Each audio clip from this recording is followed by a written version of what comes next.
Draksharama police వారి హెచ్చరిక.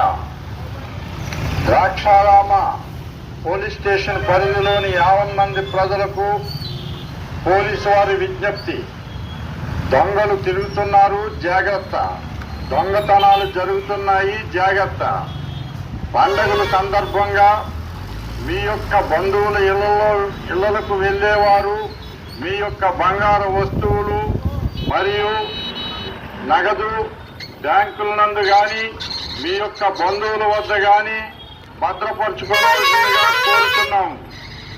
ఎవరైనా అనుమానాస్పద వ్యక్తులు మీ ఏరియా నందు సంచరించినచో తిరిగిన ఎడల పోలీసు వారికి తెలియచేయవలను. ముఖ్య గమనిక: మహిళలు ఆభరణములు ధరించి నడుచుకుంటూ గాని మోటార్ బండి మీద గాని వెళ్ళుచున్నప్పుడు